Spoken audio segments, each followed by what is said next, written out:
the pop culture field and you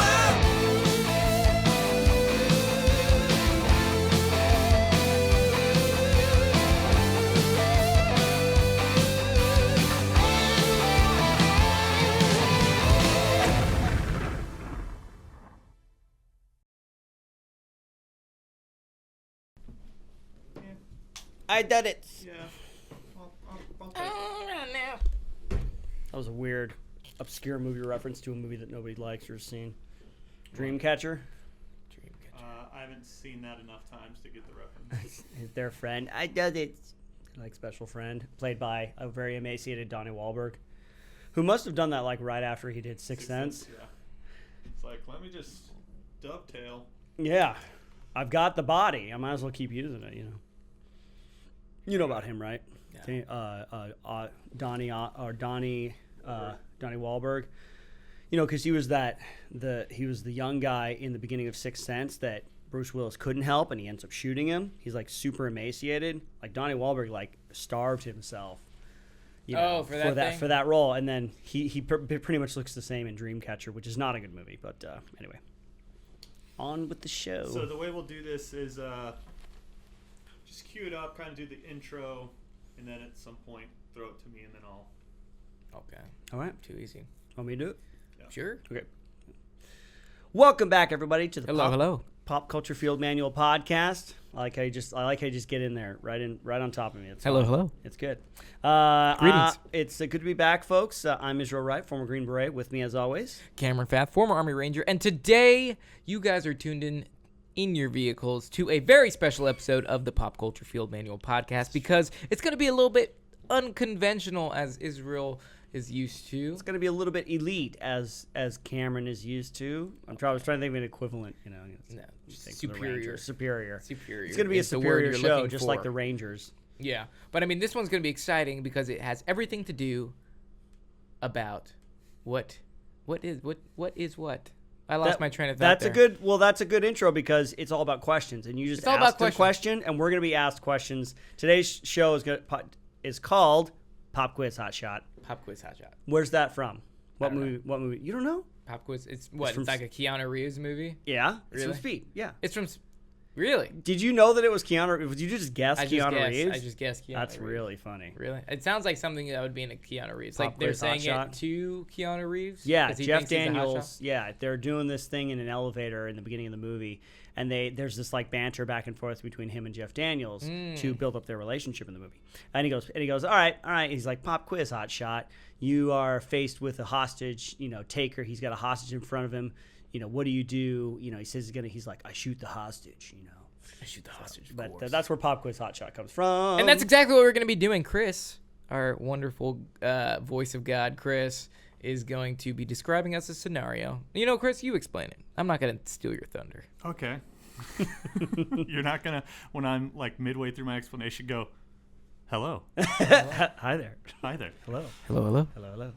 So yeah, I'm going to lay out a situation for you guys, and then you guys just tell me what you would do in that situation. No right or wrong answers, although Cameron, I may say some of your answers are wrong just to be a dick. Well, that's because you don't have the life experience that I have. You don't know what people are capable It's of. true. You haven't seen the evil that comes from men's I do not have the hearts. life experience that you have. And vice versa, I guess. Exactly. Yeah. I don't know what it's like to... What's wrong with you? Let me analyze all your negative. Do nothing productive with your life. Ouch. And yet here I am. And yeah, you are producing this We're all in show. the same. We're all in the same boat. We're All all in the right. So same do you guys just want to get into it? Yeah, Let's just do it, dive man. into it, man. Okay. I'm excited. I liked it because I didn't have to do any prep for this Yeah. episode. Yeah, Anything this is that- like I spent a it fan all question on the episode. anime. Anything that episode. enables me to do less, I enjoy. All right. Okay. Situation number one. Situation number one. And don't worry if you haven't seen the movie. Better if you have to kind of give you more of a reference. But Hello, if you hello. haven't, I'm going to lay it out for you. Oh, wow. So, yeah, he did it right there. Hold on. I just want to... Cameron, you know how this works, right? Yeah. We're recording this? Uh-huh. Okay. Yeah. Just making sure. Hello. There he is. Okay. So situation number one is from The Raid Redemption. Have you guys seen that? Oh yeah. No. You've What? never seen The Raid Redemption? Oh, No. Cameron, you got to see that movie. Okay, that is a movie you will love. Isn't that Asian movie? like it It's a has foreign an movie. American director, It's but yeah, Indonesian. it's Indonesian. I've but, seen the original Raid. Yeah, that is the original Raid. The That Raid. is? It's called Yeah. The Raid Redemption.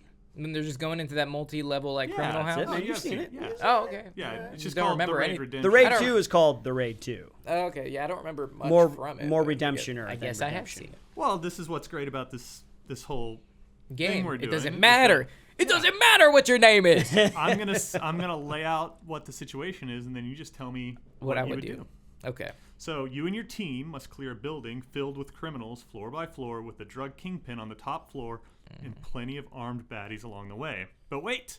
You've been ambushed and separated and are vastly outnumbered. What do you do? Do I have a brother that secretly lives in the building and will help me? No. Oh, dang it. Okay. You're the other guy. We're even where less. We're even less equipped than they were in the movie. So, I mean, where does this even begin? Where does the scenario begin? Because right when you started there, I'm planning on. I know this building and the Kingpin's We've already at top. researched the layout of the building. Okay. We already know because Where do they if go I'm doing in any the movie? kind of prep for Where a do they go? mission- Did they go first floor in the movie? Yeah, they no, start get, at the bottom. They start Really? at the bottom, That's and they stupid. get Are you caught kidding around me? like the 6th floor or something. They get caught right in the middle. That's so dumb. Because if I was them, I would fast rope from the roof and literally breach from the roof and just take out the Kingpin first. Yeah, if we're taking the Kingpin, yeah. But we're an Let's say underfunded that you foreign can't military. do that Let's for say I whatever can't reason. do that. First of all, maybe it's because if you're I'm a in special Indonesia operations unit, my capabilities are endless. Okay. And you're asking me what I would do, Chris. Okay, well, Okay, that's if not I the had to start from situation the I first. gave you. Okay, if I had to start from the first and I didn't have a brother that secretly lived in the building, and we're just being ambushed and we have to fight through? Yeah, we're like they get halfway up, like in the 6th floor, and then they get ambushed, so they're kind of stuck in the middle, And I think there's two groups. Two groups get separated.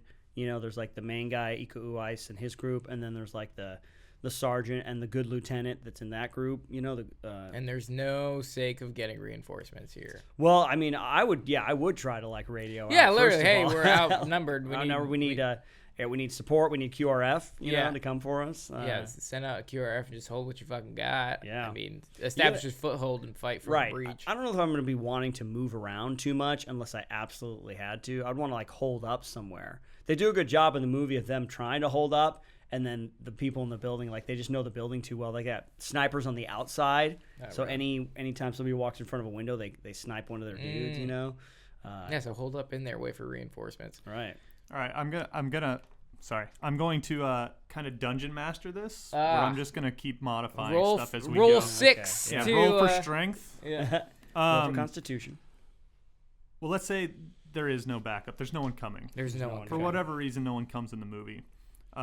Maybe I think part of it is because they weren't supposed to be doing what they were Right. doing. It was kind of a corrupt operation. Yeah. Yeah. So no one's coming to help you. So you Okay. can't just sit and wait. Okay. We got to get out of there. Yeah. Fight. Yeah. I mean, try to stay out of the open areas, because I know there's a lot of hallway. There's an open middle area, right? There's a lot of different ways people could come at us and things like that. Try to find the nearest stairwell. You maybe not try to go for an elevator or something. It's pretty low class kind of place, Yeah, I mean, do they have any Dungeon Master, do we have any special equipment like a shield? In the movie, do they have a shield guy? We could get a door. I don't think they. Yeah, Try to rig a I mean, you door. can use whatever you want in the building. That's kind of what they do. Yeah. They use it. They have an axe. They cut a hole in the floor. They cut a hole in the They floor. have a fridge that they use. We just to do that shield. 5 times. We're on the bottom floor. Yeah, that's a lot. So Stay out of the I mean, window. you can use anything at your disposal. I'll say that you have weapons because they had weapons in the film. Right. Yeah. Obviously limited Knives, ammo. some guns. We go with a full load, and then when the fighting starts, they haven't expended any rounds, so we're pretty full up on ammo and things like that. You could say you have a couple flashbangs or something like that. Interesting. Yeah, I'd they're say just basic military loadout. the more people that's sticking together, they get kind of separated in the movie. But if we have 5 or 6 guys, that gives me a pretty good warm and fuzzy in terms of our chances. Yeah, I mean, at that point, it'll just be fire maneuver, just trying to get out of there, or just So yeah, that's kind of maybe this is how you can approach it. Is I'm asking, what is your strategy? It doesn't have to be super detailed about. Well, first we would go into this room and do this. Sure. As far as because in the movie they continue up and try and kill everyone they can. yeah. Right. Are you trying to kill everyone you can? Are you just trying to cut bait and get the hell out of there? Yeah, we kind of cut away. Once the situation has gotten to that point, you're just trying to get out. I'm trying to find the nearest stairwell. I'm trying to stick together. Just as a tight knit group and stuff. and as quickly as possible, because I feel like the more time you spend hold up somewhere, the more time the enemies have a chance to consolidate and maneuver. Speed, surprise, violence of action. Literally, Speed, I would surprise, try to kill. violence of See, I would go the opposite way, and instead of trying to go out there, I would just try to complete mission and just kill everything that I could find. Yeah. Yeah. I mean, at that point, the whole mission is to take out that dude. I mean, right? how many people in this building can there be? I mean, one bullet for every person. I mean, at least in that immediate situation, like, I'm not gonna leave anybody. Just like if I see someone, I'm not gonna leave them because that's potentially someone that can pick up a rifle and kill me, shoot me in the back when I'm breaking contact. But yeah, just literally go balls to the wall. Go all the way up. Yep. Just go all the way up. Then at least you have the dude. Some sort of collateral. I don't know if people would care at that point. Yeah. If their drug lord is compromised or not. Yeah. Plus, if this is a corrupt operation, there's no support. There's nobody really knows what's going on. It's just literally me. Yep. Me and the team. Yep. You and the team. Yeah.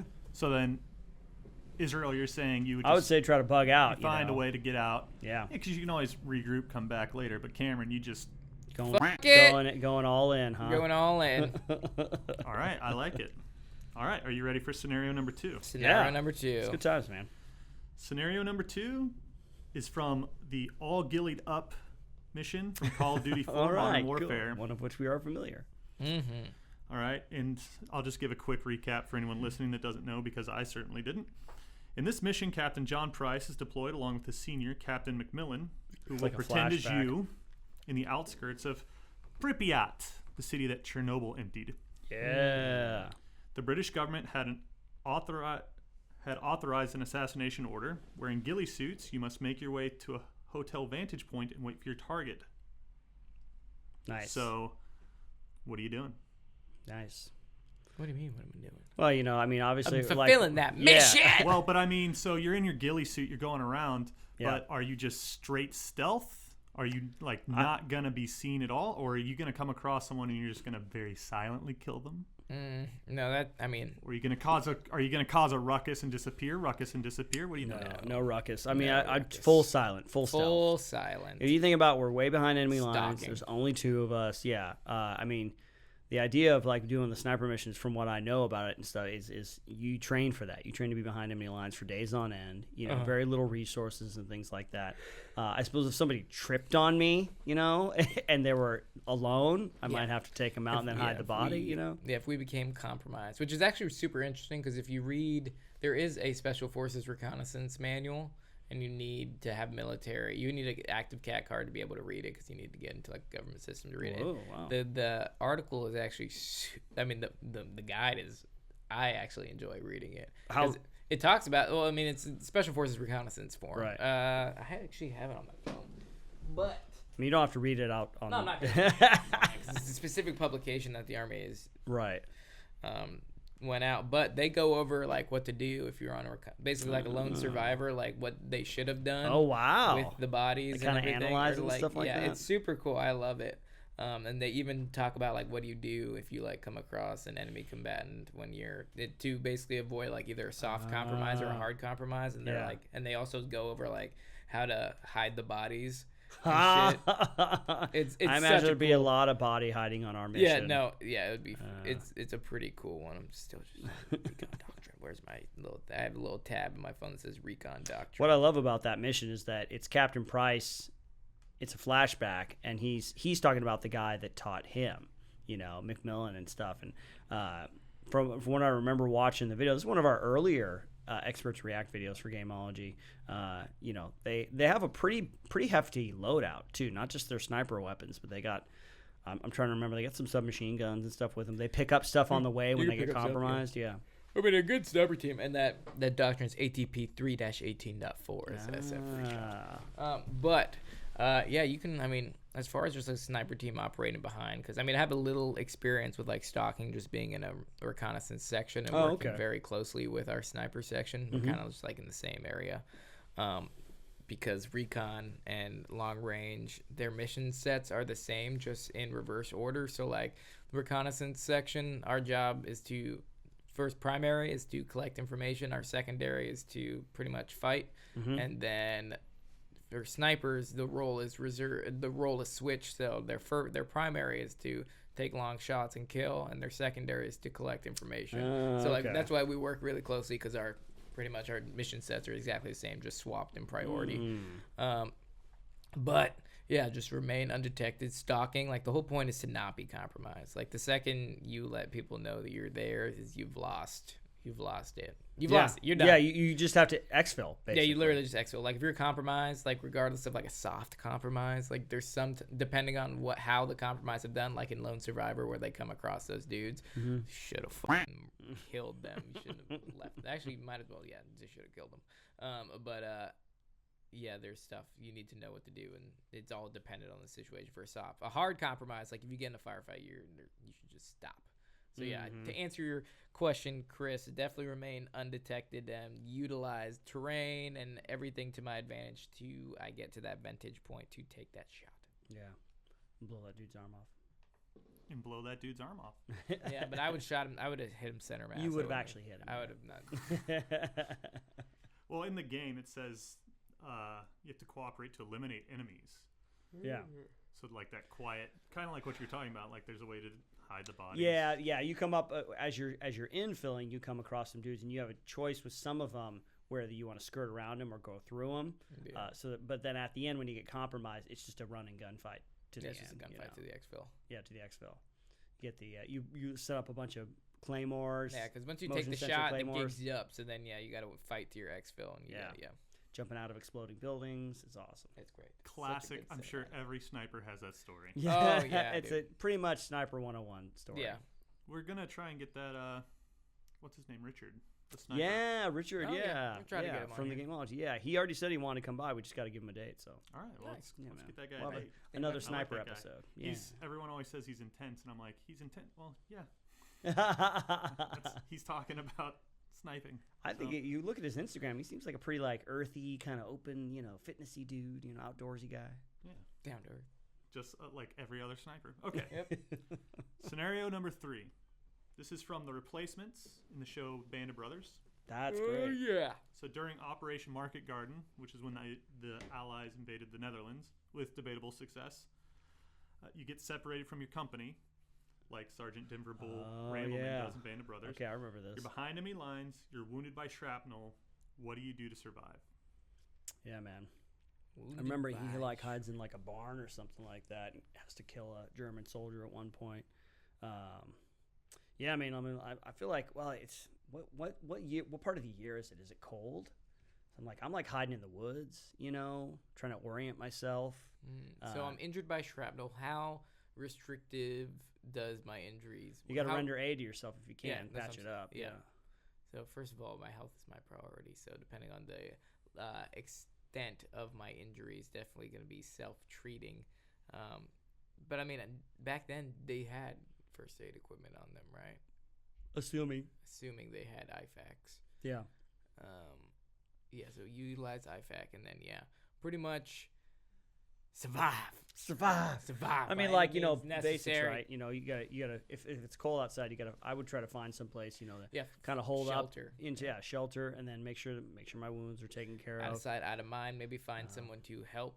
I mean, obviously the networks in Netherlands, they must have some underground it's a bit of a risk, though. I mean, you don't know if somebody could be for the enemy or for you. I think he kind of run into somebody in that episode that kind of helps him out, like a farm lady or something like that. But it's always a farmer. And there has to be some like underground railroad type thing for the Jews escaping to the Netherlands. That's a good question. I mean, I'm thinking of land navigation. I'm thinking of orienteering, trying to find major landmarks and stuff like that to orient where I'm at compared to where my front lines are. And then, man, just like in SEER school, we were just always evading. We're staying off the roads, sticking to the woods. Yeah. And then trying to find adjacent units or something. Returning back to my own company. Returning to your own company, yeah. And exactly. It's just a matter of how do I find these dudes, especially if they're constantly on the move. Like they're pushing the flot. Obviously, we would know what our orders were, what our mission was, and then we just got separated, right? Yeah. So we know where you're going. You know where you're going. Yeah. And there, I'm always thinking of like the prep before whatever mission we're on, right? We always know roughly what the terrain is, what towns are in the area, things like that. Friendly where controlled the stuff. line is, friendly controlled stuff. So I feel like it wouldn't be. I always did, nighttime stuff on my own. Anything, I was always pretty. I didn't like panic or like freak out. I wouldn't. I don't think that I would freak out or panic in this scenario, because you switch into like mission mode and you're just always thinking. You're thinking about what you're doing, where you're going. You're once you flip the switch, it's literally survive. Yeah, you're managing your fatigue. You're trying to maybe find some water or whatever you got on you, things like that. And it also depends on like how long is this? How far away are we from our guys? Are we a day? Are we 2 days? 3 days away? How much stamina equipment do I have on me? Yeah. Nothing. And back then, even if you had something, maybe it wasn't the best quality. Yeah, no, it's just some salt. Good old just a food bar, good old sea ration or something like that. Yeah. But man, I'm not too intimidated by this scenario overall. No, I think it'd be fun. I think it'd be all right. If there's one thing that I know that I had, and one thing they tell you in Sierra School that you need, it's the number one tool is the will to survive, and I absolutely have that. I want to live. The will to survive. I want to live, man. I love life. I love lamp. I love lamp. And I'm gonna get back to that lamp. Very good. And yeah, Randleman in the episode, and I guess I didn't look too much into it, but I think in real life, since Band of Brothers is based on real life, he hid in a barn, and yeah, he had to kill a German soldier. And there was a Dutch family there that was helping him. Oh, okay. And then they were very frightened of him after he killed the guy. Yeah. But, Which I guess. And then he got back the next day. Scenario number 4. You guys are doing great, by the way. Nice. I'm enjoying all this. Perfect. Cool, man. So, I know we just talked about this in our Christmas episode, but from Die Hard. Hello. Let me set the scene. Exactly what to do. You're at your ex-wife's company Christmas party. Okay. Terrorists, or bank robbers, come in and start shooting up the place. You have your 9mm and no shoes. Why doesn't he have shoes again? He's hanging took them out. off. Yeah, he took them off. He was getting relaxed. Like he There was was changing. a guy on the plane that said, because he hates flying, and he's like, you know what you do is you just scrunch up your toes on the carpet and you'll feel better. Make fists with your toes in the carpet. Yeah, and so he was doing that, and that's when everything went down. So he just kind of like grabs the carpet with his toes, kind of relax. I don't remember this scene at all. Man, I don't remember. It's been a while since it's the very beginning of the movie. All right. So yeah, that's why because he's changing. He's getting changed. His wife's got like a nice shower, like relaxation area in her office and stuff, whatever. Yeah, she's like a whole bathroom. Yeah. So what do you do? Well, I'm certainly I'm gonna make it for that stairwell, on, like he does, and try to get down and out, But obviously they've got the entrances and exits covered at the bottom, I don't know if he goes all the way down and he comes back up, but yeah, he tries to make phone calls. We're trying to make phone calls. I don't know if they cut the lines at this point, Like it's all landlines, right? Yeah, it's all landlines back then. So nowadays, hopefully the cell phone. Where does he get the walkie-talkie from? He kills the dude. I think it's the dude he killed, and then he gets the walkie-talkie. And he switches maybe to a different band for Sergeant Al Powell out there getting Twinkies for his pregnant wife. Yeah. And, I'm basically just recounting what he does in the movies. But, like, getting the word out. Staying hidden, right? We're totally outnumbered and outgunned. Yeah. It's very cat and mouse. Very cat and mouse. Yeah. And here's the thing: is we're not on duty. There's no like pre-mission plan. I'm not thinking that I know the layout. Maybe I can try to find like a map layout somewhere. Be very or something slow, slow and deliberate. Get for like the slow and deliberate. The fire. What did the fire escape plan? Look at the fire escape plan. Yeah, because those are posted on every commercial building. Oh, okay. There you go. Right by the stairwell. But would your goal be solely to get out of the building, no. or would you try to? Well, I know what you would do, Cameron. But are you going and are you just like methodically trying to pick them off? Because in the movie, he's not really trying to pick them off. No, it just kind of happens. They kind of come to him. Yeah. Yeah, I think. I would probably play that role. The real the wait for them to come up for me, like establish a distraction, like funnel them in and just like slowly take. Go to the level. Yeah, because every time. Yeah, because I would just straight up escape from Tarkov them too, and just like all the bodies that I take, I just keep upgrading my stuff. And just keep taking their stuff. That's what you do. You have to take their shoes. Firing in the field. Yeah, and none of them have the same size shoe as you. No, but it's like they all have like smaller feet or something. Yeah, until like pretty much. I mean, on the radio, they're on hostage negotiation at that point. I just ask for real-time updates. Be like, I'm in here. I've killed like 6 so far. Yeah. But I mean, so you said you'd wait for them to come to you, but then you also said you'd kind of funnel them to you. Are you like setting up trap, UV like traps you're and stuff choosing like the that. turf, things like that. Yeah, I mean, I find it really advantageous. Like, stairwells are really hard to clear, especially if you're coming up. And I mean, is he higher or lower than them? Yeah, I think in he the goes movie? up higher than them. He's at higher one than them point. when they yeah. It varies. Yeah, he goes up and down. Like sometimes they're coming up to him, sometimes they're coming down. Yeah. Okay. Then I wouldn't roll in the stairwell. I'd pretty much find a really good fatal funnel to where they could just based on the building layout and kind of like create obstacles to kind of funnel them. So like obviously in an office building, there's a bunch of cubicles. I could blocking off doorways, yeah, things break like those that. things, just create fucking hell, distraction, and funnel them until I'm ready. Do you consider that more of like an offensive or defensive move? Because I feel like It's a little bit of both. Just because the defensive. Offensively defensive. Yeah, offensively defensive. Because I mean, like, it's more of an offense move than anything. But I mean, as far as the defensive aspects, you're just like creating obstacles, because obstacles are in correlation with defensive tactics. But the whole point the enemy makes obstacles is to funnel movement so that they can create an ambush. Yeah. So I guess it's a more offensive than anything. Yep. Gather their equipment too as you go. Yep. Listen on their channel to what their movements are. They got no crypto. No, probably no crypto. Nothing. Just. do you maybe, after you've killed all of them, pocket some of the bearer bonds?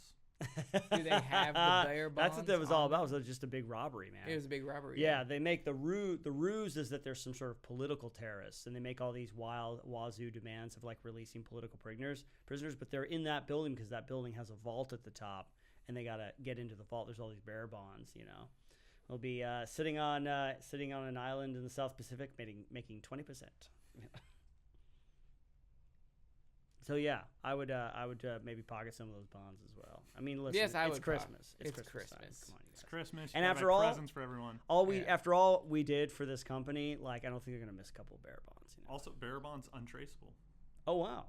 Oh, Yeah, cool. that's what's Okay, great then about why them. the fuck? Definitely, yeah. Definitely grabbing a handful. Yeah, of I'm those. walking There with, it is. with a duffel bag. Oh, full, yeah. absolutely. Are you kidding me? All right, and now for our final scenario. Oh, Exciting. exciting! Exciting, very. It's very exciting because it's from Mad Max Fury Road. Oh, yes. You're Mad Max. I am Mad Max. You're I on am the war Tom rig. Hardy. You're fleeing a Morton Joe. Yeah. War boys are in hot pursuit. Turn Okay. right back around. Anything goes. Anything goes. What are you doing? Man, I turn right back around, man. Just head right for him, just like in the movie. No, I mean, the war rig's pretty tough, and I'm assuming we have like some people with us, like one of that runaway war boy who can fix stuff, Mm-hmm. But the problem is in the movie they come to the desert and they say, oh, we're gonna go find this oasis. He's like, no, there's literally nothing out there, and so they just decide to roll back, right back the way they came. So like that probably doesn't seem like such a bad idea because that's where all the resources of the water is. So, and they've brought the majority of their forces away from the base, and the only people that are left are like sickly dudes that can't fight anymore. Hopefully knowing the terrain and things like that. Obviously they did, because they just literally just turned back around and went right back the way they came. Knowing our capabilities and stuff like that, you got the war rig, you got, it's armored up, you got the rear turret in the back, you got your people in the front. Just trying to like lay everything out to know like what our resources at, because that's Well, the thing is, are you like, how much of a gap do we have? Yeah, are they like right up on us, or are they like maybe half a day away or something? Like we see them in the distance, Like similar to the movie where they're off in the distance, but let's say, it's like, a few hours. Right. I feel like I want to keep moving, unless I'm there's not like, turning around, dude. Turn around. No, What are you gonna do? mean, because the war boys are the war rig is tough and whatnot, but it's slow. It's very slow, and not to mention we're not like. My biggest thing is counter tracking, because if we turn around, they're obviously gonna know that we've turned around because they're just gonna track my tire tracks. Sure, that's when you find that choke point and you blow it with explosives. Yeah, you could do that too. Do we have explosives? Block them off. Well, I what did they do in? Did they did they have explosives, or did they run the war rig into the side of the mountain and make it collapse? They used the war rig to close that gap. To collapse. Because they get on the other car. They get on the Morton Joe's car. They got on the Morton Joe's car. That's right. That's right. Okay, that's a good idea. But I mean, that's obviously we're just like following the track of the movie, Yeah. It's kind of like it's wild because it's kind of like wide open, because I'm just thinking like we can't go forever. No, we're gonna run out of gas eventually. Like, is there a place we can go to? Maybe the Bullet Farm or Gastown. I mean, do you have any allies out there? Yeah, it's kind of a hope. No, I mean, like they really didn't have anybody. They met with the many mothers. The many mothers. I remember that on the motorcycles. I thought that was the end point for them. Yeah, well, that's where she was hoping to go to because she had this image of this place that she grew up in that was green and stuff like that, the green place. But she comes to find out that even that place succumbed to kind of like the corruption of the world, and even those people had to move on to someplace else. Not a lot of safe havens in the Mad Max Fury Road world. Yeah, no. That green, that's a toughie. The place where they're at in the beginning, where he has the whole thing at the top with the green. It's the water that's like makes him the warlord. Powerful. Makes he him powerful. who controls the water controls the world. Yes, that's right. Do not let your thirst for water tempt you. It will leave you empty or whatever. He just uses it for power. So what would you do? I mean, like, not knowing too much more about the scenario. Like, I feel like I would want to like do some sort of. I mean, I'm not sure if there's like a way around that they didn't mention or something like that, like taking the long way, or maybe like they did eventually ditch, like go into like smaller vehicles and stuff, maybe with more mobility through the mountains. Because you can't take that war rig. I don't want to take that war rig anywhere. Maybe you use it as like and they did in the second one, Road Warrior. They use it as a diversion. Yeah. And they take everything else in smaller vehicles and they go kind of a different way. So instead of like the obvious like stand-up fight sort of way, like we do a little bit of squirrel tactics, where we get in smaller vehicles if we have access to them or we can commandeer them, take those with whatever we need, go through the mountains, head back the other way, and just, if somebody wants to volunteer, or we just set the war rig up to explode and just booby trap it, I would booby trap the fuck out of it. And they come up on it, we have them, and then... Yeah, they blow them sky high. That's a big counter tracking with me because with vehicles, it's so easy to track a vehicle. Mm-hmm. It's so easy. Yep. And you just got to follow the track marks. So it's like you would definitely need to find a good natural area to where you can like, even if somebody is just walking behind the vehicle, this would be time consuming. Or it'd be someone's walking behind the vehicle with like with a big old tree branch and just wiping the dirt away for like 200 meters as we're just crawling. Because I mean that's what we have to do in recon when we're like basically walking through the brush. Yeah. You have to counter track. You're like doing an LDA. It's like a linear danger area. It's like how do you cross a road? And like there's a lot of tactics, and counter tracking is super important. And I mean I've even read to where not wearing boots, wearing civilian shoes on patrol to make it look your footprints, because you can tell what a military boot looks like. So you can tell by the tracks, but that they're like, okay, there's military force, and you can tell how fast they're moving based on the gap between the footsteps. And like, there's a lot of things with counter tracking that's fucking nuts. So if you wear civilian shoes, it looks like you're just like a farmer operating in the area.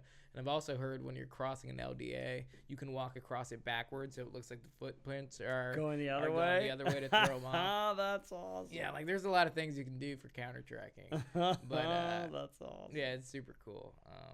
Or like standard operating procedures when you're getting into you're going into like a security halt is to dog leg it.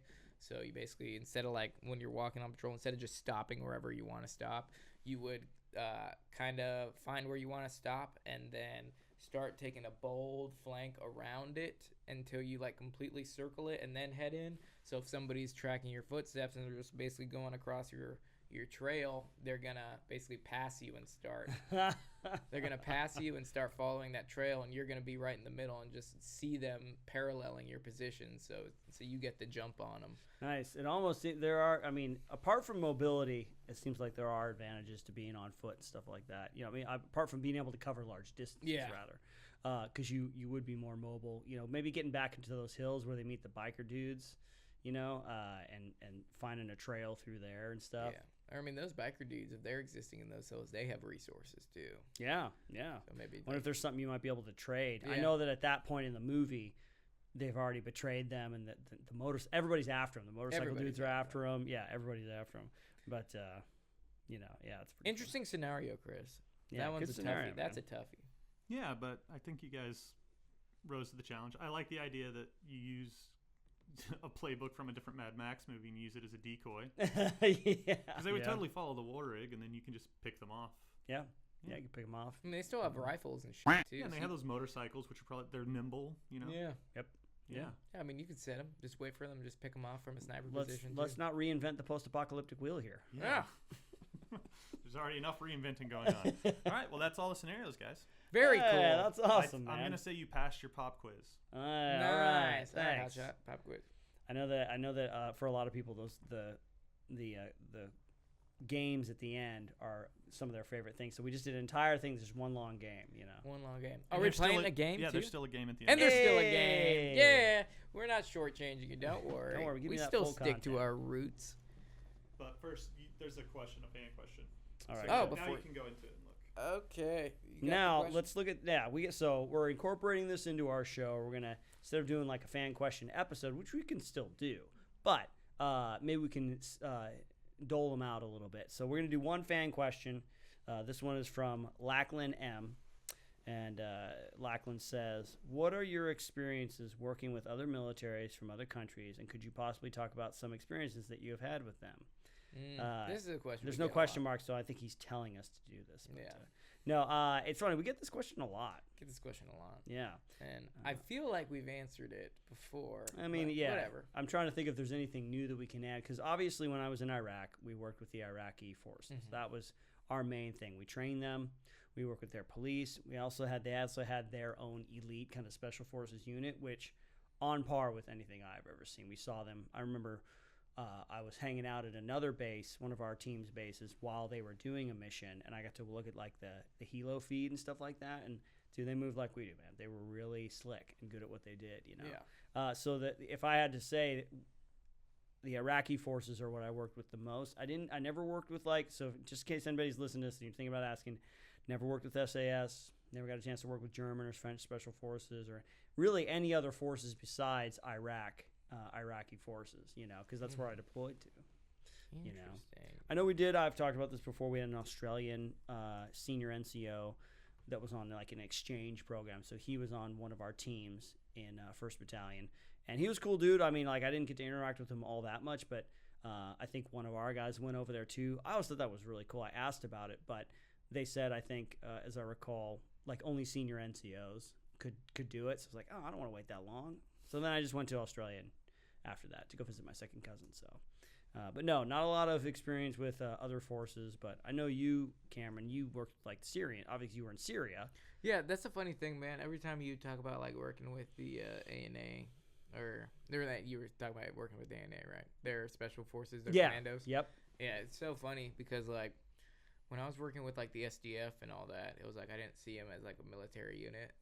'Cause obviously there was definitely a gap in training. Yeah. And the place that we were staying, which is Firebase Raqqa, there was a bunch of SF groups there too, so they were like training the Syrian Defense Force, were primarily Kurds, believe it or not, because they're like, yeah, you fight for us, we'll give you your land, and that's such a crock of shit.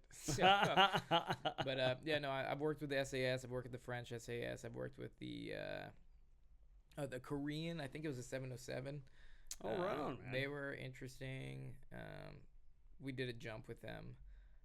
Where was that at? In Korea. In Korea, wow. In Korea, yeah, it was very interesting. They the one thing I remember about them is when they jumped T-10s still, which you're probably still familiar with the T-10. Just because I think I was the last airborne class that jumped T-10s. Oh, okay. So I was very fortunate to say I've jumped a T-10 because nowadays you only jump T-11 parachutes. Okay, I know what you're talking about. Yeah. So like the actual, instead of the square parachute canopy, it's the actual, what your airborne wings look like. The parachute on there, you have jumped one of those. Okay, cool. Yeah. So they jumped those, but they were like modified with like toggles, so you can like steer it. and then they would jump in like hockey equipment. It was very interesting. Yeah, so like their helmet had like a giant like goalie face cage on it and everything.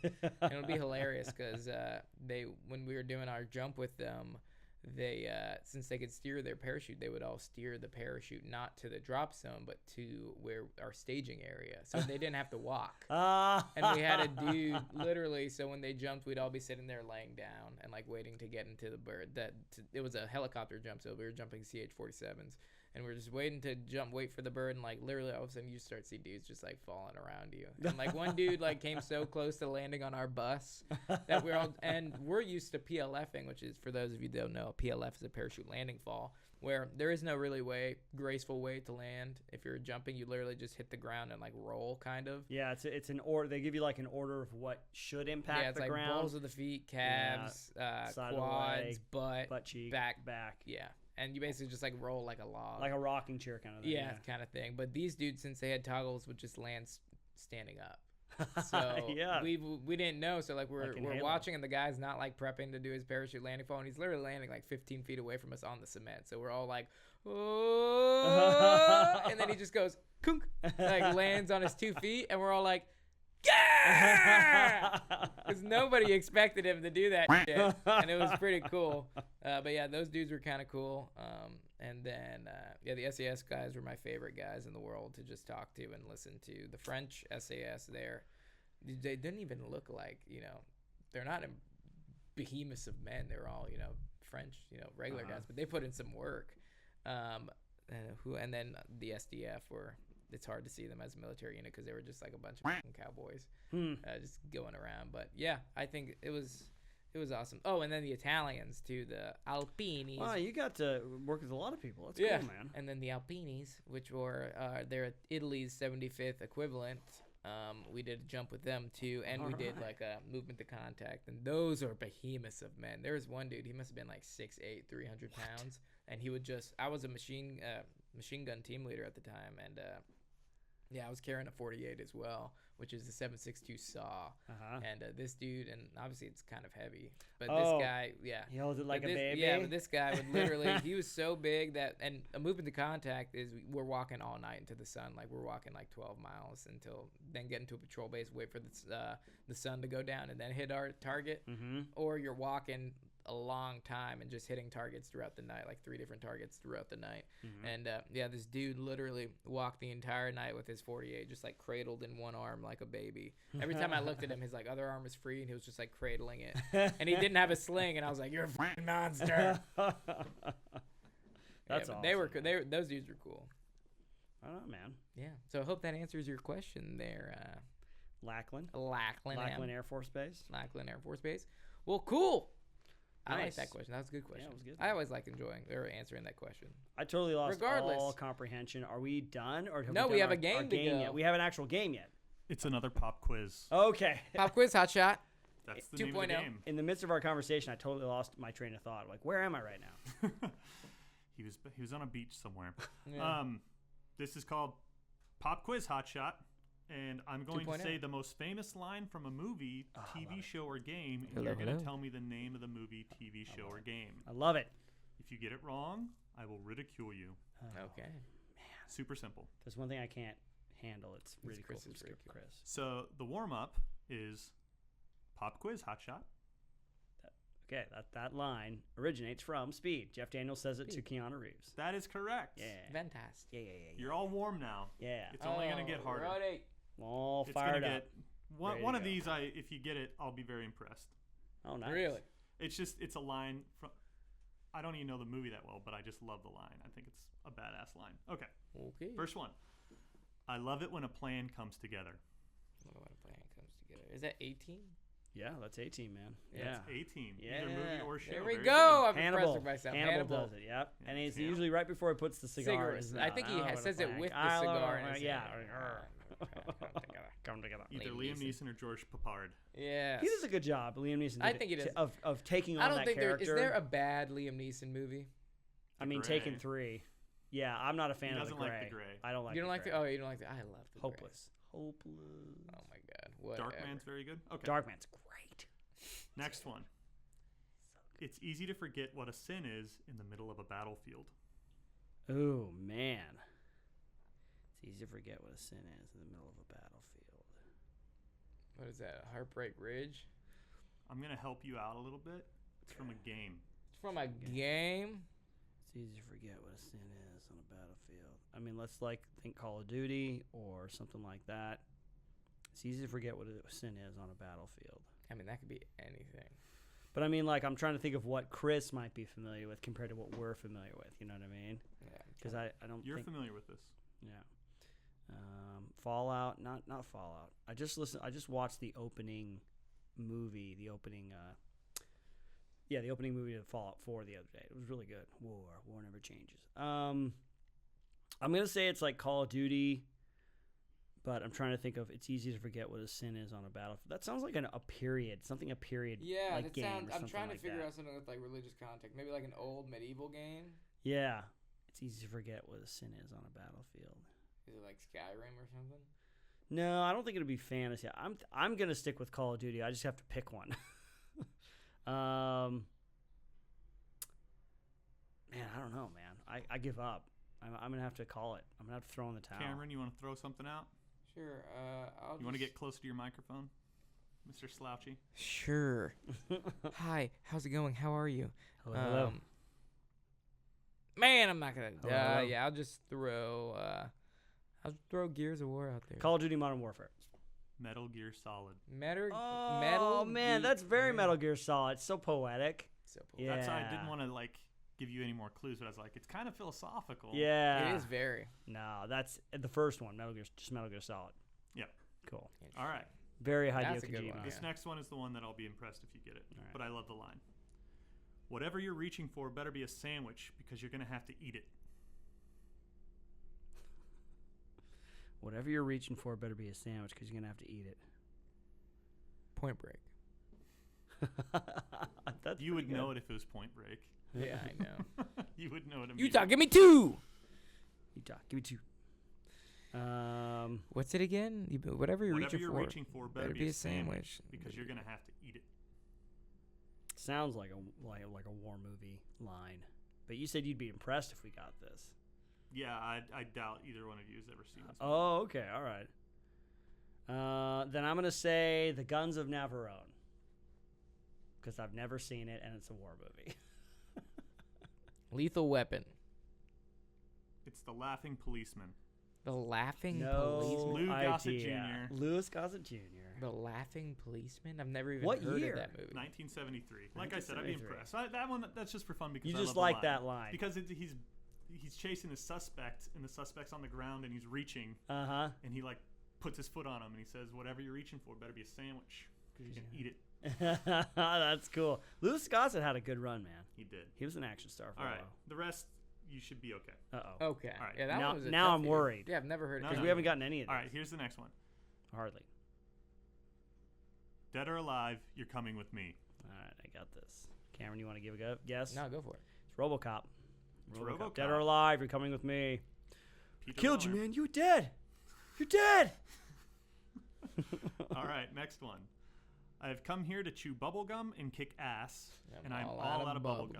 Dude, that's a famous line. That is a famous line. You've heard the line even if you don't know the movie. I know the movie. Cameron, you want to give it a go? There's 2 answers possibly. So there but is. you probably know the right one. Yeah. But Isn't he in a bank or something? It's like I've got long hair. Yep. Is it the wrestler, right? Yep. Is it It's Roddy Piper? Yep. What's the movie? You got it, man. You got this. Dude, I don't know. You know what every single detail. I know every single because I know the video. I don't know what movie it is. Though. It's a John Carpenter movie called They Live. They Live. See, I Yeah. had no idea, but I know exactly the scene. He's like sitting there. He's like, "I've come here to kick ass and chew bubble gum, Yep. and I'm all out of bubble gum." Also, apparently, it's in Duke Nukem. Oh, Duke Nukem. Duke Nukem's great. That was like the 13-year-old horny boy version of Doom, you know? Oh, yeah. I've never heard it described It's that like way. scantily clad women. But you should check out They Live, Cameron. I will. If for no other reason cursing. than the fight between him and Keith David in the alley. It's amazing. It's brutal. And all he wants him to do is put on a pair It of just glasses. says put on the sunglasses. Yeah. All right, next That's one. awesome. Now you know, and knowing is half the battle. Now you know. I know. He's half the battle. I I got it, Cameron. You know? I know all the rest of these. You man. know all these, yeah. I don't. Do you remember? No. Very famous 80s television show. 80s television. 80s animated television show. Animated? Yes. Simpsons? No, 80s. When the fuck did the I mean, Simpsons Simpsons did come out in the late 80s, but kids 80s? television show, kids TV Kids? show. Popular Now line you of know, toys. And knowing is half the battle. Yeah. It's from G.I. Joe, the cartoon. Oh, see, I never Yeah, watched the Literally the cartoon. name Oh, of the show man. follows it. At the end of every episode, they would have a Really? PSA, and it would be some sort of safety thing where one Yeah, of the I characters... never watched G.I. Joe. Oh, you gotta go watch all the good, like Google like the PSAs. They're so fun and goofy. They're awesome. And then somebody did like a parody of them, like "Who wants a body massage?" Yeah, they overdubbed. They overdubbed them with something else. It's Yeah, like pork chop sandwiches. Like these kids accidentally light a fire in the kitchen, and instead of being like, "You kids need to get out of here and do this," the guy runs in and he goes, "What the f? Are you get out of here! There's a fire! Get out of here!" All right. Well, I'm That's gonna have to funny. turn that down because we were all shouting. Okay, last one. This one's tough, but I believe in you. Stand in the ashes of a trillion dead souls and ask the ghosts if honor matters. The silence is your answer. Whoa, that's heavy duty. Say that one more time. Stand in the ashes of a trillion dead souls and ask the ghosts if your honor matters. The silence is your answer. Wow. I'll give you a clue, this is also from a game. It sounds like a game. The trillion dead souls makes me think it's some sort of sci-fi thing because that's I'm a lot of thinking souls. like That's I'm a lot of thinking planets. old school, like a fantasy game. Stand in the ashes of a trillion dead souls and ask them if your honor matters.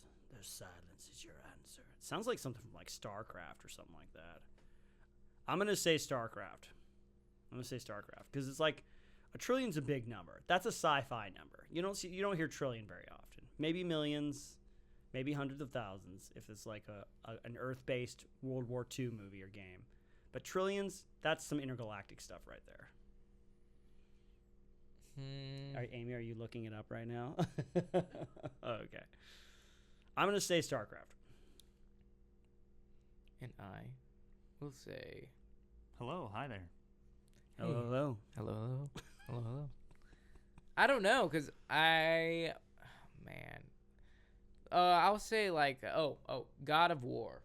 Ooh. That's a good guess. Yes. But it's Mass Effect 3. Oh, man. Oh, Yeah, that's why I thought you no. would get it because you've been playing a lot of Mass I Effect. just started Mass Effect 3, so I'm not too into it, but so that's good. I don't know. Well, that's now good, when you man. hear it, you're gonna go, oh. Oh, it all comes full circle. Hello. It is. So I was right about the sci-fi aspect. 'cause You were. That's why Trillions I was like, ooh, is he's on the right track. And then you Yeah. said StarCraft, and I was like, wrong track. Wrong track. So taking out the one that I thought you'd never get, 1, 2, 3, 4, 5. half and half. I think you did 3 out of 5. No, 6. So you did 4 out of 6. Oh, Not not too bad. bad, man. That's a D That's plus. a solid. Yeah, That's a that's D a plus. solid Hey, B plus. D's get degrees, right? Yeah. That's what That I'm was talking fun, man. about. That's a good game. That is a good game. It's classic, not too complicated, but hell, it makes me feel like a dummy. Yeah, I just Every love time. remembering famous lines, man. There's so many Yeah. good lines that have defined your life and how you see the world. Oh yeah, Like, I'll be back. I'll be back. It's like Jesus Christ. And so will we with the next episode of PCFM Podcast, dropping every Wednesday for your podcast enjoyment. You guys can also tune in to our YouTube page, which comes out with new podcast episodes that you can see with your eyeballs every Friday. If you want to reach out and ask us a question, just like the ones we've been answering in this episode and the past episodes and our future episodes, go ahead and send us an email to the Pop Culture Field Manual Podcast at gmail.com. And it is not the Pop Culture Field Manual Podcast. It is Pop Culture Field Man PCFM Podcast at gmail.com. And I That's the one. completely butched it. That's all right. I butched it. What's our PCFM Instagram? Podcast at gmail.com. And That our is the right Instagram? email. And our Instagram is PCFM Podcast on Instagram. Izzy, where can they find you? Well, we have a wonderful YouTube channel they can go check out called Shift Fire. Ah, yes. That's you and I exploring and appreciating military pop culture and firearms. And you can go hang out with me most Mondays, Wednesdays, and Fridays. Maybe not during the holiday season, but most Mondays, Wednesdays, and Fridays at twitch.tv/myhappyself. Cameron? Yes, and they can find me on Instagram at Cameron C. Fath or on my streetwear page, Kit God Apparel, or on our website, www.kitgodapparel.com. Thank you all for listening. We hope you enjoyed this special version. Oh, yeah. Timestamp a little bit. Okay. Hey, and we hope you had a wonderful and enjoyable 2021. We hope that 2021, right? Okay, 2022. yeah, 2020. No, well, we hope you had a good 2021, and we were a positive part of that. We also hope you have an amazing and wonderful 2022. Happy New Year, everybody. Happy New Year. Now, cue music.